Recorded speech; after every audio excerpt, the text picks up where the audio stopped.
Thank you for joining me today for another episode of the Healthy AF podcast. With me today is Dr. Gregory Kelly. Gregory Kelly is the VP of Product Development at Neurohacker and a naturopathic physician. He was the editor of the Journal of Alternative Medicine Review and has been an instructor at the University of Bridgeport in the College of Naturopathic Medicine, where he taught classes in advanced nutrition. Dr. Kelly has been published in hundreds of articles, or has published in hundreds of articles on natural medicine and nutrition, including more than 30 journal articles indexed on PubMed. And his areas of expertise include nootropics, anti-aging and regenerative medicine, weight management, sleep, and the chronobiology of performance and health. Dr. Kelly, thank you. I appreciate you coming on. You are well-versed in everything that people have questions about as far as what they can do to prevent aging and age well. And this is, so I really appreciate you coming on. We're going to talk specifically about something you've developed that really helps all of us with that aging. But I want to thank you once again for coming on here. The topic at hand is that a lot of people, I think, have questions about, not quite sure what it is. They tend to mix it up with autophagy, and that's called senolytics. And so that's definitely an area of your expertise. Could you explain what is cellular senescence? Yeah. And why it's important to us as far in terms of aging? Yeah, would be happy to do that, Zane. And so I think maybe the best entryway into that is there's kind of two big frameworks or theories of aging. One has to do with the idea that we're programmed to age. Almost like software that's out of date, right? Where once we're past reproduction. The other big idea is that we age because of damage accumulation over time. And autophagy, senescent cells, both are more in that damage, like aging as a result of damage accumulation. And the main difference would be autophagy has to do with repairing cells because there's some damage in them. So maybe mucked up proteins, mitochondria. And so what autophagy does is it's more of a recycling thing. It finds those damaged things, recycles them, and then puts the building blocks back to use again inside that cell. Senescence means a cell is no longer repairable. So a senescent cell, by definition, autophagy no longer would be as useful. It would be helpful to prevent a cell from becoming senescent. And so when you think of a senescent cell, there's really, I think the zombie metaphor is what is most commonly used. But like most healthy cells, one of the things they'll do is they'll make clones of themselves. So the cells live and die all the time. Average age of a cell might be, if you Googled it, you'd see 7 years. But what's actually very different tissue to tissue. So, muscle tissue, right? Which, since that's a passion of yours, a cell in muscle tissue might live more like 14 years. Heart tissue, it's actually about 4 decades. Liver cells, they turn over rapidly, like 1 to 2 to 3 years. So each tissue, cells are being born, living, doing all their jobs to keep us healthy, and then they're dying. And when they die, they would create offspring. What happens with a senescent cell is since it's unrepairable, we don't want to make children of that or copies of that. Right. So a senescent cell is a cell that by definition has prevented from making copies. So it's not dead in the sense it's still there in the tissue, but it's not a living healthy cell in the sense that it's not able to create offspring. So because of that, it's in this nowhere land in between, which is one of the reasons for this idea of it being a zombie cell. And the other reason that zombie metaphor is important is senescent cells secrete compounds into the environment surrounding them. Most of these things are inflammatory in nature, and they can change the behavior of healthy cells. In other words, they can take a healthy cell and turn it into a senescent cell. So that idea of being both not healthy, not dead, and then creating new versions of itself is why the zombie idea comes into play. I see. And so that would impact aging if it would continue that kind of spread its senescence. Yeah. When we were first, bringing a product to market, our head of marketing is an avid gardener, and so I was trying to explain it to her. And the image I gave her, which I think many listeners might get, is think of like a plant. All the leaves are green, crazy healthy. Now, for whatever reasons, 1 or 2 leaves are starting to yellow. some kind of a stress, whether it's, too much, too little water, too much sunlight, not enough nutrients, you name it, over time, if we don't do something to remove those yellow leaves, then the health of that whole plant will suffer. And when you think of senescent cells, think of it like in a tissue, like whether it's the brain or muscle tissues or fat tissues, where we're creating more and more yellow leaves as we get older. And because of that, that whole tissue starts to struggle. And a good gardener is going to come in and prune those yellow leaves away. And what we'll talk to later in the show, senolytics, are compounds we take that act a little bit like that gardener that helps us prune away the senescent cells. So what causes a cell to become senescent? That's a great question. Now, and originally it was thought that senescent cells cells become senescent because of something called telomeres. And telomeres are the end caps on DNA. Each time a cell divides, so creates new offspring, some of the telomeres get stripped away. And at some point, that they're all often thought of as like the shoelaces at the plastic things at the ends of your shoelaces. If those get worn away, then there's risk of, if we copy that cell, there'd be DNA damage. So historically, going back 40 years ago, it was thought that the reason cells became senescent was because of that, telomeres, and that's something that I would call replicative senescence. So that could be part of it. But anything that would cause DNA to potentially be in jeopardy of being poorly copied would cause a cell to be senescent. So DNA damage would be another example. And then in general, anything that would cause a cell to have so much damage that it's not repairable.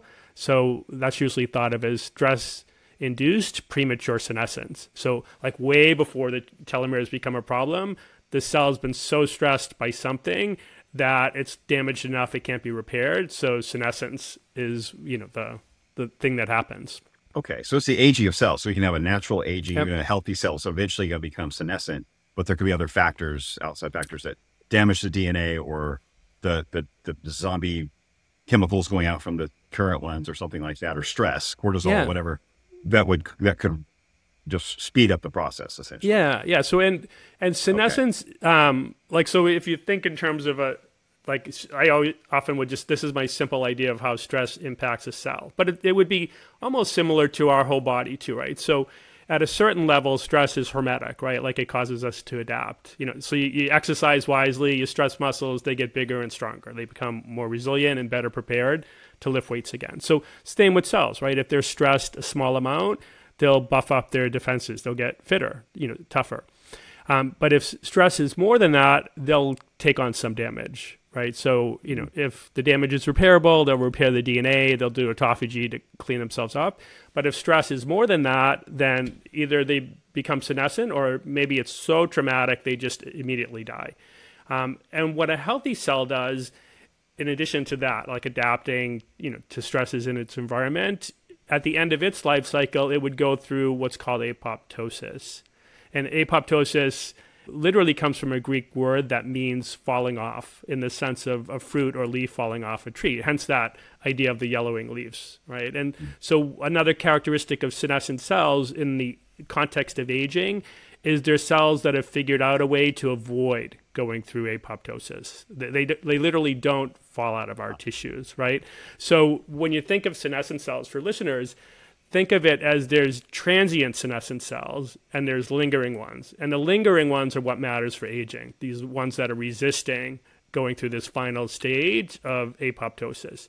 And what apoptosis means is a cell in a really organized way breaks apart into little bits. The immune system comes in and gobbles those up and then reuses those to grow new cells.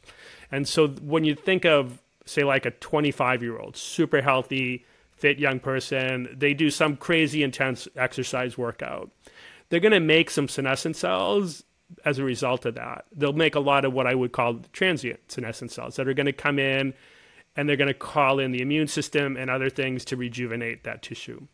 But what happens in aging is, instead of these transient ones, an older person will do that same intense workout and they'll have an explosion of senescent cells, and then weeks later, they won't have been cleared out. They're still lingering in tissues. The clearing out is the apoptosis, and then that, because of the breakdown, then our body just naturally clears them out. So that's it. Apoptosis would be signaled through the mitochondria, I assume? Yep. It's mitochondria are very involved in apoptosis. Yep. Okay, so for whatever reason, they resist this. Is that a condition of the environment? Is that something that's external? Could be something external that would keep the cells from going towards, finishing with apoptosis, or just hanging out. I mean, what is it is there some determining factors in that would be influenced by our lifestyle? It's probably more age than anything. And the way I think of apoptosis, there's a whole bunch of proteins and then nutrient sensing and other networks involved in apoptosis. But at the end of the day, it's almost like a voting system, that there's like one group that says like, I'm in favor of apoptosis, and another group's like, nope, apoptosis not on the menu today. And the ratio of those proteins determines a cell's fate, whether they go through that or not. And these lingering senescent cells that accumulate with aging, the voting has happened in such a way that they're like, nope, we're just not on the menu. We're not going through apoptosis. And so that's the main thing. Like, that's why they linger, because the ability to go through this normal cell death process has just been outvoted. Wow. By the proteins. And then okay. Yeah. So there's internal signaling in the cell that really is just kind of out of our control to some degree. I mean, would exercise, I know you mentioned exercise, hard exercise could create some senescent cells. Would it be beneficial, or like sauna or anything like that? Would those be beneficial to clearing senescent cells? Is there something that we can do that kind of help those proteins make up their mind? Yeah. So cellular senescence, that idea, that concept, is many decades old, but the role in aging really dates to around 2010, 2011, and I'll get to that question after I get this brief history. Sure. That so researchers at, I think it was Buck Institute of Aging, but basically what they created these animals with a transgene, and a transgene is just a modified gene. But what the gene did is it was engineered to find markers of senescent cells and then cause those cells to be attacked by the immune system. And so what they found is in those animals, they were way healthier and lived longer. So because of that, all of a sudden, okay, like it was already known that the senescent cells had something to do with aging, but all of a sudden there was this evidence that doing something genetically to remove them made a big difference. And so in 2015, scientists at Scripps Institute of Aging, Mayo Clinic, decided to see if there was compounds we could take orally that would cause senescent cells to finally go through apoptosis. And what they did at that point is they found compounds that were known to affect some of these proteins or the nutrient sensing pathways that affect them. And that became this idea of senolytics, compounds that we could take orally that would do it. And I'm giving the history lessons just to give the audience a sense of how new this field is, right? And senescent cells, there's no blood test we can do that would say, Greg has senescent cells, or this many senescent cells, Zane has this many, Greg's are in these tissues, Zane's are in these. The way scientists at, say Buck Institute or, Mayo Clinic, they would take biopsies and look. So since that's really hard to do, there's just a lot of unknowns. So your question, well, would saunas make a difference? Would exercise make a difference? Gotcha. Would calorie restriction? Many of those questions, the answer is like maybe, but the research to figure that out hasn't been done because it's not easy to test for senescent cells. Not easy to track it or test it okay, Gotcha. And so what would be known to date is exercise definitely seems like it does something to slow the accumulation. So exercise I would think of as more something that, because it's building that cellular resilience, just like our whole body resilience, it's making cells tougher so that when they are stressed, they're less likely to become senescent. But once something's senescent and lingering in the tissues and figured out a way to vote to stay there, I'm not sure that exercise would do it. But that question's unanswered. Sure. I mean, it would still be a great investment because we want to do whatever we can to minimize, first and foremost, the accumulation of the yellowing leaves. Right. So it's more on a preventative side, but there's nothing to say it actually impacts once they become senescent. And so the buildup of these senescent cells, I know you mentioned they put up chemicals that can create more rapid senescence. So it's almost like a snowball sense impact if we're not clearing these senescent cells. Yeah, absolutely. It's like it's very much, if you were picturing, instead of like a line going up over time and kind of a straight slope, it's an escalating curve. That's just and it's because of three things really. One is the zombie effect, right? Senescent cells can make other cells senescent. One is our immune system's the backup plan, always to get rid of any kind of stress cell. And as we get older, the immune system also ages and gets less competent, less good at finding stress cells of all types. And then we just, for some reason, seem to make more of these as we age. And that maybe goes into that idea of programmed aging, right? We're just programmed to make more senescent cells over time. So because of that combination of things, it's very much what you said, that snowball rolling downhill, just, accumulating faster and faster over time. I see. And that would turn into, is it something if someone had a buildup of senescent cells, so rapidly increasing senescent cells, what would that, is there some physical signs of that, or some feel? Is that like an arthritis or inflammation, or will we see it in skin, or, what does that manifest into as far as our daily life?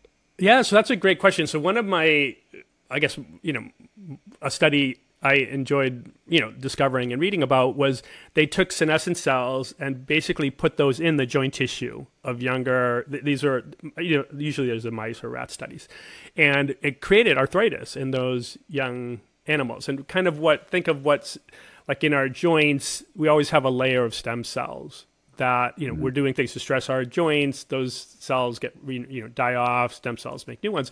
It was almost like the senescent cells created a layer over top of the senescence, or over the stem cells, so they couldn't, do their reparative job in these animals. So almost all the studies on cellular senescence and the buildup of senescent cells and what they do for health have been done in animals.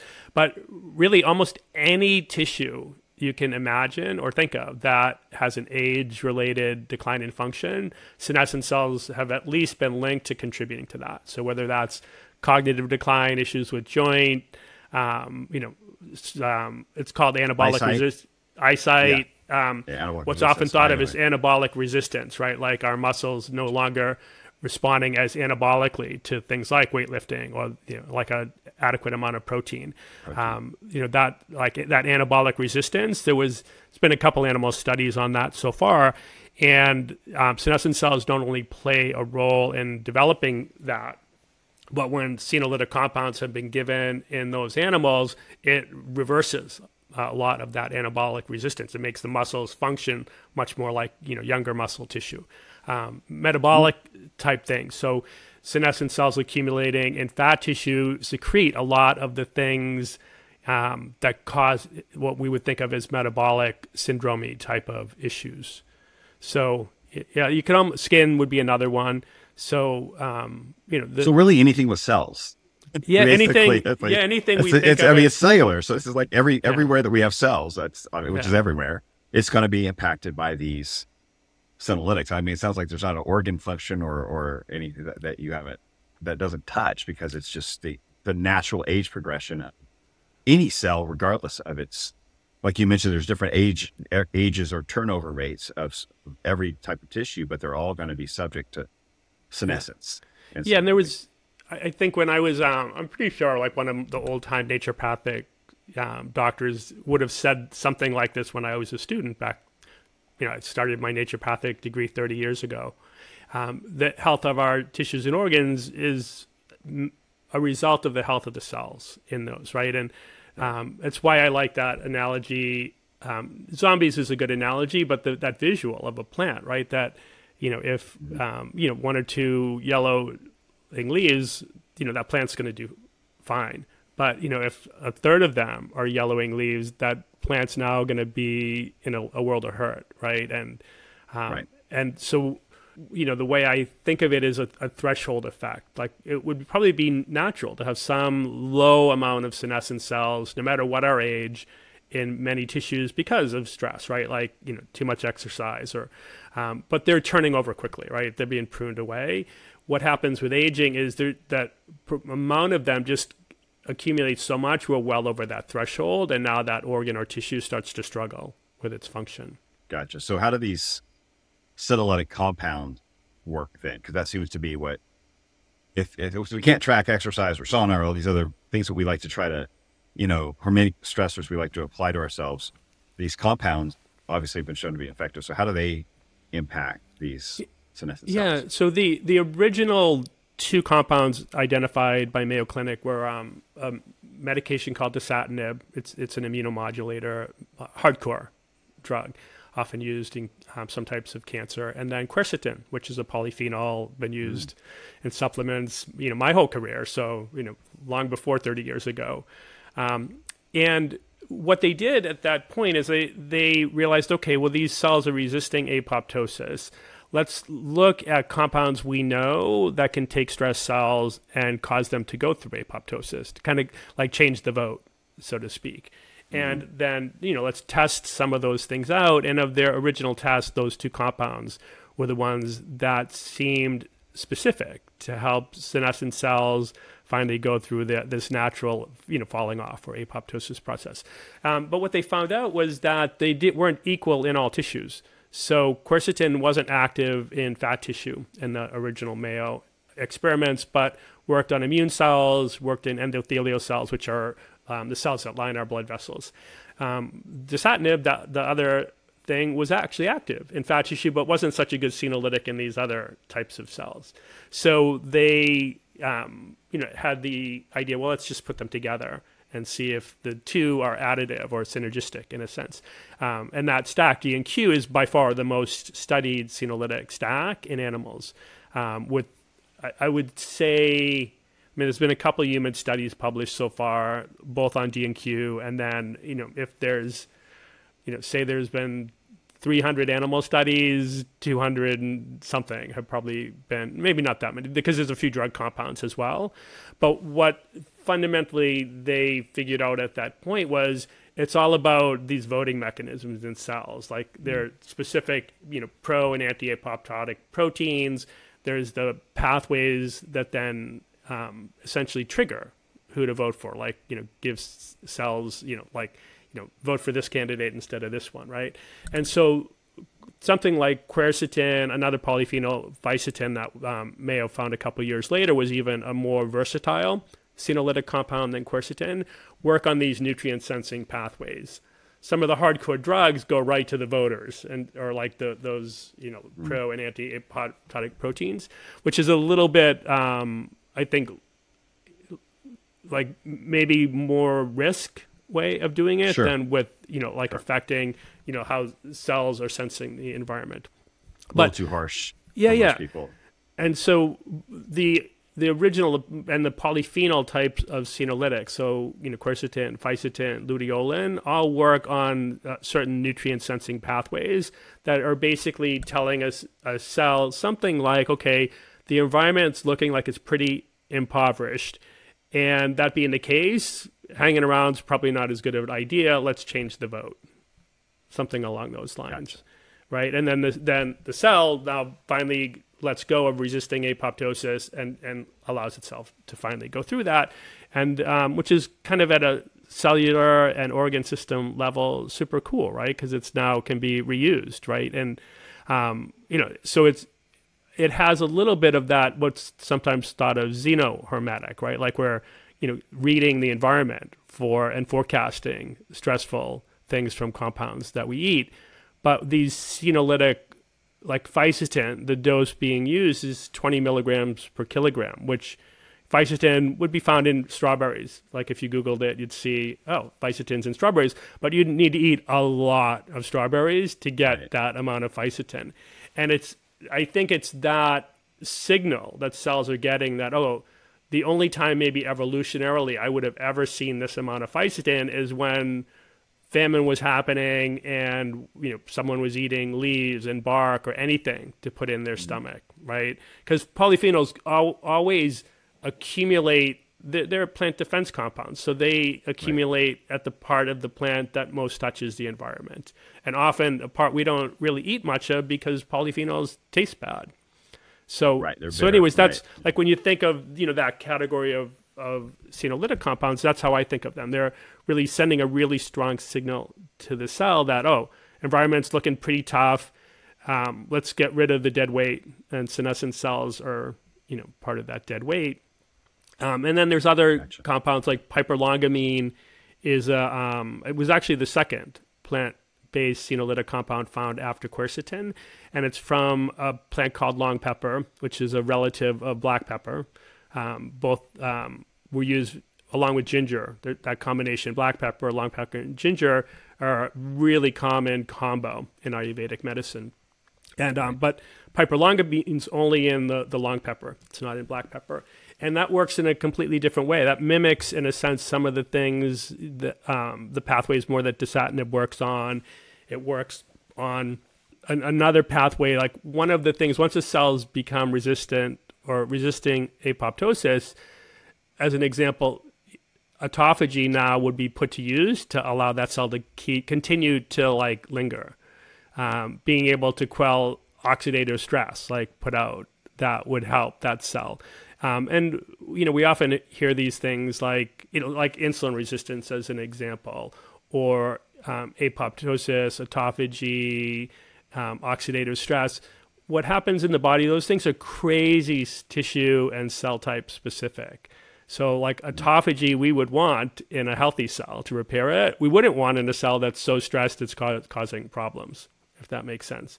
Sure. The same like, increasing our antioxidant defenses, we absolutely want that in healthy cells so they don't get stressed.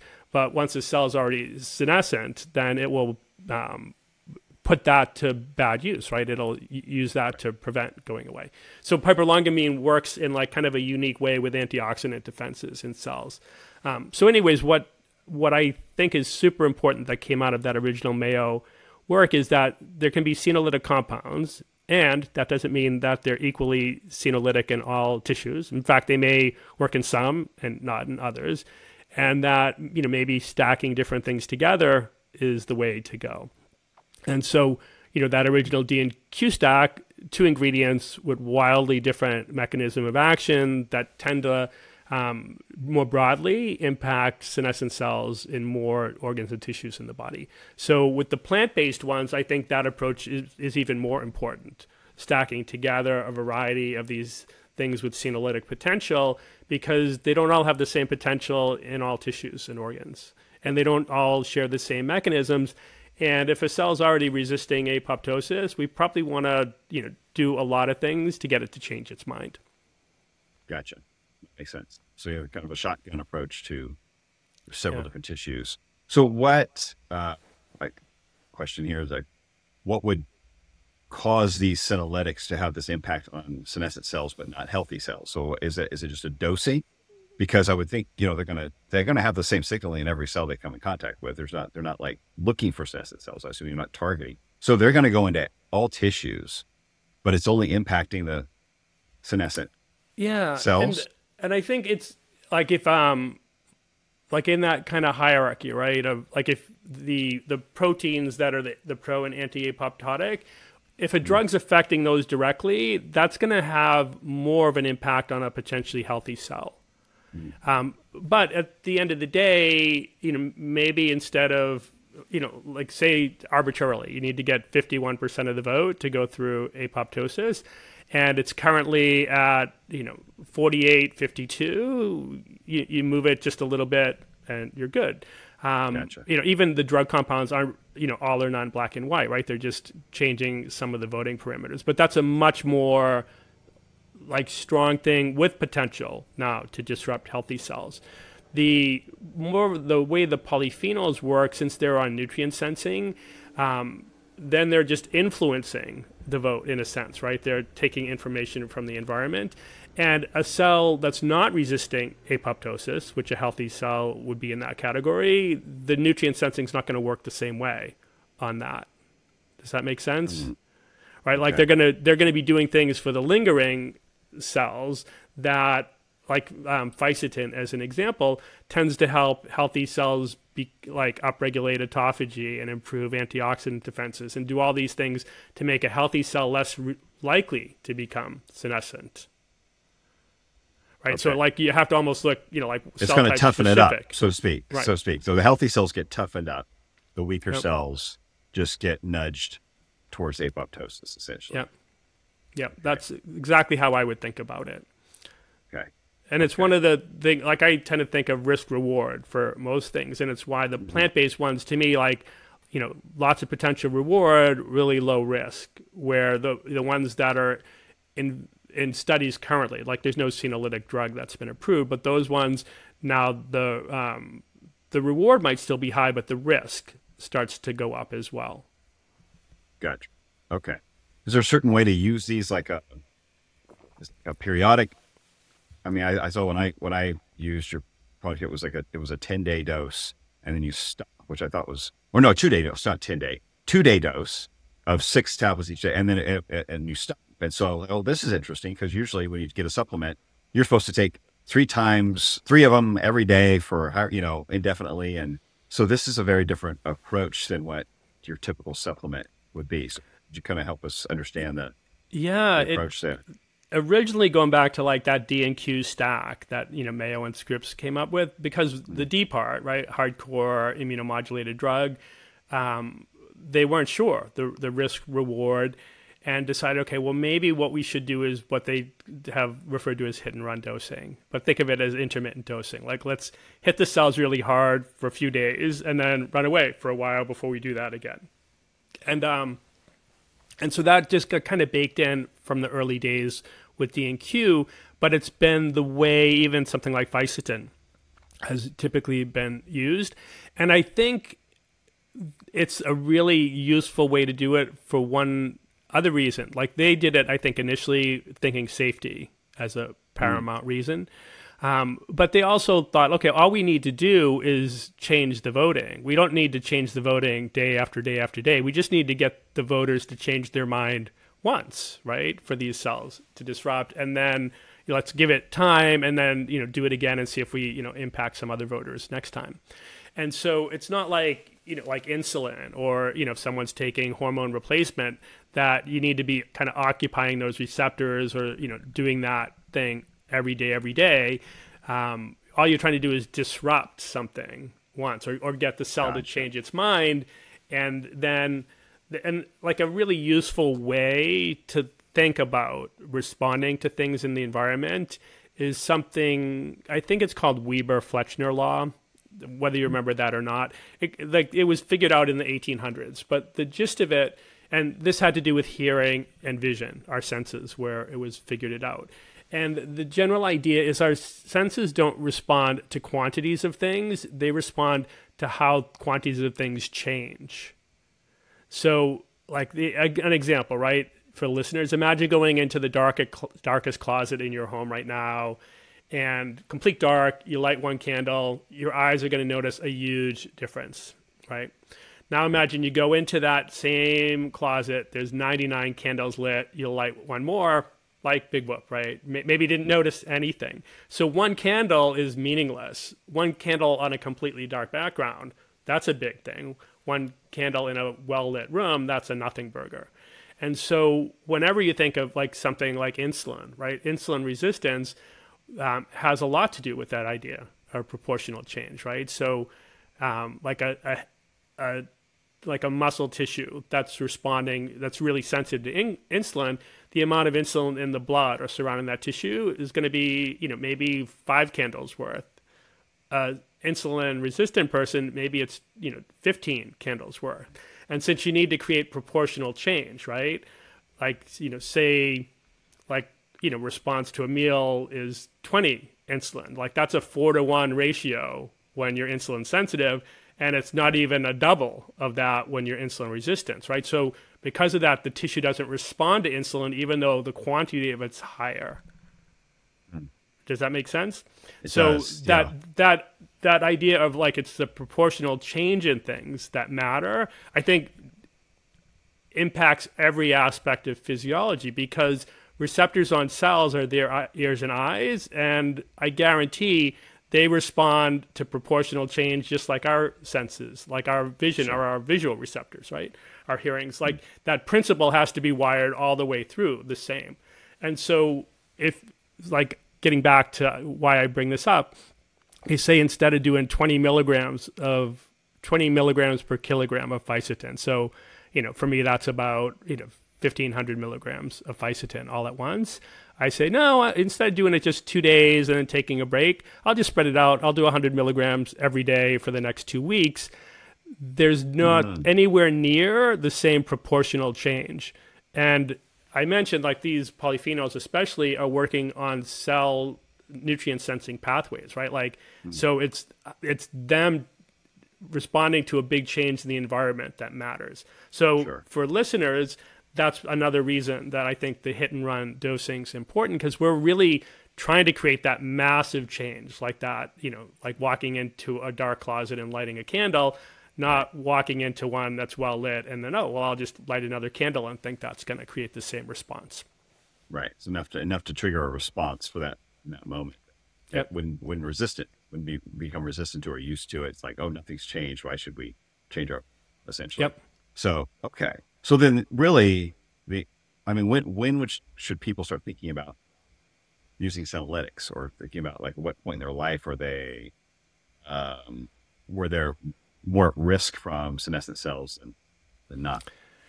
Yeah. So in terms of, you know, when they're going to be massively impacting function, that's going to track with age, right? You know, there's some people that age more in dog years, right? So for them, maybe it's impacting them at a younger age, but there would be a general truism. And that's, you know, if we want to get to an older age and still have, you know, an ability to live more life our way, like still, you know, be really functional, we typically need to start doing things as an investment in that health way earlier, you know, like almost like our financial health, right? You're better off starting to think about that in your 20s than waiting until you're already 60.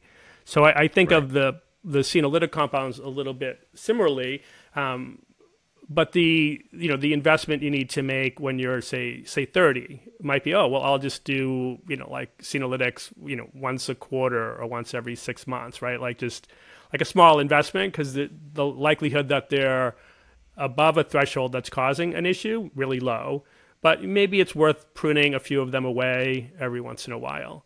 You know, by the time some people are 40, they're already struggling with joints is common, right? Not most people, but some, right? They're already having some, you know, arthritis-y type wear and tear issues. And, you know, odds are senescent cells are at least contributing to that. So, you know, at that point, makes sense. Okay, maybe more frequently, you know, maybe, you know, once a month, right? As a preventative thing. Or, you know, to prune things away enough that you dip below that threshold and keep the senescent cells below that.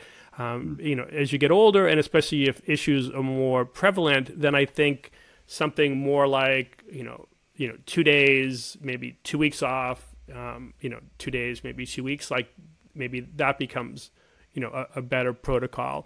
But the default that at Qualia we always go with is once a month. And typically by, you know, mid 30s to, you know, early 40s, that's a good, you know, routine to take. I'm in my early 60s. I still do that rhythm myself.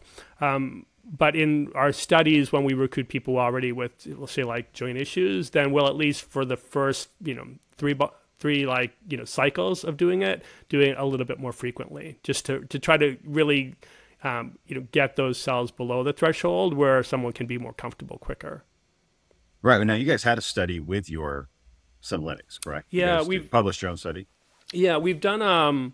So at Qualia, we always do what we think of as a beta study before we launch a product, and so we make, you know, fairly complicated products. Meaning, you know, we don't make single ingredient type things. So we want to make sure that whatever that formula is, one is tolerable, like people take it and it doesn't create any unwanted effects. And then we'll always figure out something that we care about to see if it moved the needle in that as well. And so since senescent cells are so tied to joint function, and joint function is something that you can measure with the most widely used way to measure joint issues with age is questionnaires, WOMAC being one. There's another questionnaire called KOOS. And so, yeah, that's what we did. We, you know, did a beta study, recruited people that scored moderately high already on WOMAC, and then had them do Qualia senolytic, 2 days, 12 days off, 2 days, 12 days off, and then a final thing at 2 days. And what we saw in that beta study was about a 65% improvement in the scores on that questionnaire, which is really solid over a 5-week time period. So then we then decide, okay, we'll move this forward as a product.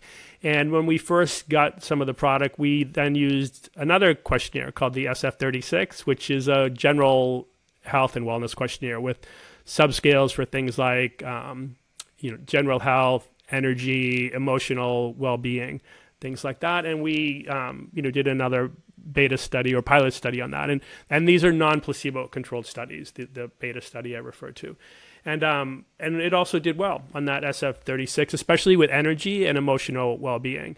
And the emotional well-being, a lot of issues with mood, for lack of a better way to describe it, are because our brain's creating inflammatory compounds, right? It's like that's a bit of it. Then we decided, okay, well, let's do a placebo-controlled study. We'll focus mainly on joints again and recruit people with that, but we'll use the SF36 almost as a secondary outcome. And then that placebo-controlled study, we again saw that about 65% improvement over the 3 different dosing cycles of quality senolytic. We saw self-rated energy increased by about 64%. In the placebo group, it was about 30%. So that one didn't quite meet statistical significance since it was a secondary endpoint. I think it was like 0.07 instead of like needing to be 0.05, but like a really strong signal. That and emotional well-being. So that, in the SF36, we've seen those areas improve. In joints, we've consistently seen big improvements pretty quickly. Okay. Well, that's great.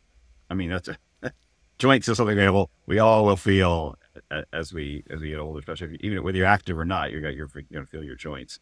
So that's amazing. In a placebo-controlled study, you actually had that kind of feedback.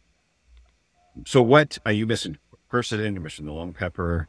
What else is in your formulation that's kind of you feel like so exciting? I remember seeing maybe an olive leaf of some sort. Is that right? Yeah. So there's most of the things are are standardized for polyphenols from that plant. So olive leaf, it's oleoropin is the polyphenol. I think it's a 40% extract that we use. But and we included that because so far the polyphenols in olive leaf look like they do 2 things. One, they're specific for chondrocytes. So those are our knee joint cells. So for that thing. And as I mentioned, one of my goals with the product was let's find compounds that have different tissue effects for senescent cells, right? And then there's also something called, usually they'll use xenomorphic as the term or xenostatic, but it's basically protecting the healthy cells from those inflammatory compounds that senescent cells give off so that they're not as likely to become senescent. And olive leaf polyphenols also did that. So they have those two effects, right? Like seems specific for these one type of cells. Maybe they do in other cells as well, but that seems to be the case. But then they help toughen up other cells and help them shield themselves from becoming senescent. We also have an ingredient that it's branded. So what that means is like a company that we would buy it from has typically a branded ingredient, has a trademark name. So this ingredient is called Senactive. It's a proprietary blend of noto ginseng, which is a relative of the more famous, Korean or Panax ginseng. And then it has something called red chestnut rose extract in it. And that combination has actually been looked at for removing senescent cells from muscle tissue. So, we wanted to make sure muscle tissues had support, and that was one of the few things that so far in research has helped remove senescent cells from muscle tissue. And that ingredient, the company that we buy it from, that has branded it and studied it, has been very focused on giving that ingredient before exercise and measuring response. So it does seem like something with a little bit of an impact also on exercise performance. But we're using it more specifically for that role in helping with senescent cells and muscles. Wow, that's fantastic. Yeah. Okay, so you found a way to hit all the tissues that you were after, basically with the variety of we use a turmeric called Longvita, And that was created by some neuroscientists. I think it was at UCLA, but one of the California universities. And it's not exclusively been studied for cognitive, but it was created originally as a more bioavailable curcumin that could get into the brain and nervous system and have an impact there. So, that's why we chose that form of turmeric. There's other good turmerics as well, but Longvita is one of the better ones and one of the, the few that have been studied for cognitive impact. So yeah, we when we put together, the blend of polyphenols, I wanted to make sure that we had things that shared different mechanisms and covered as many different tissues as we could. Yeah, I mean, that's a lot of thought, a lot of time put into this. Obviously, that's what you guys do, and you're known for it. But that's, I think, a fairly unique product. It seems like that you've developed here, pretty amazing. So you've been kind enough to extend an offer to my listeners. Actually, any Qualia order they make, but 50% off. Use code Zane. I'll put the link in the show notes, as well as your study. I'm going to include your placebo control study in the show notes as well if people want to take a closer look at that. But that's quite, I mean, like I said, a lot of my listeners probably weren't familiar with the difference between autophagy and zombie cells and senescent cells and those things that are going on. So I appreciate the way you explained that and really broke that down for us, because it's hard to know with so much coming at us. We hear the influencer version of this, and so to hear from someone like you who's been in the field for 30 years or more, really more than 30 years like this, it's amazing.